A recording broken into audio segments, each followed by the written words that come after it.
we've seen a huge momentum in e-commerce, which the more that happens, the more we need storage facilities, and then the people making the products or shipping it as a drop ship from China to their warehouse, they're going to need storage.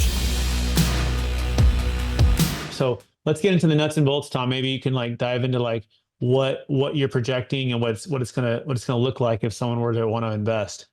Yeah, well, and again, I think before you buy anything, you kind of want to know again the timing of the asset class, what makes it a good purchase, what doesn't make it a good purchase, and there's really six or seven main components that what drive what we think is a viable, asset class for this. The highest correlating variables that indicate success in this asset class are what you see here. Okay, obviously economic growth, that's kind of goes without saying. Um, we've seen a huge momentum in e-commerce, which the more that happens, the more we need storage facilities, and then the people making the products or shipping it as a drop ship from China to their warehouse, they're going to need storage. So we see that as a high correlated variable.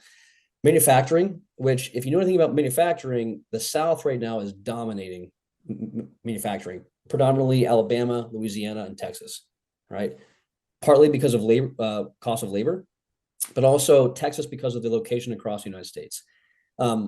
Austin particularly is becoming rapidly the advanced manufacturing hub with all that I mentioned earlier.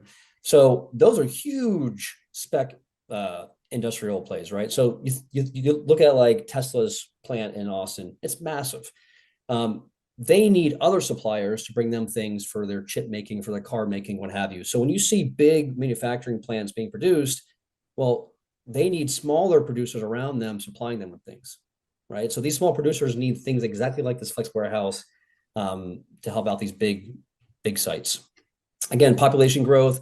Naturally, if you have more population, you're going to have more tenants, more demand on the asset class. The number one tenant, though, is contractors. All right. So naturally, if you're seeing a lot of population growth, you're seeing a lot of homes. And if you're seeing a lot of homes, you're seeing a lot of windows, you're seeing a lot of drywall, you're seeing painters, framers, all of that. Right. All good for tenants. Well, again, look at Texas no further. You're seeing a ton of permits growing in the Austin, Dallas, Houston area. And then I think lastly, just interest rates. That's just across all boards. We have to be careful on that. I think we've seen the peak, which is good news. So generally across the board, all variables are leading to what seems to be a fruitful future for this asset class.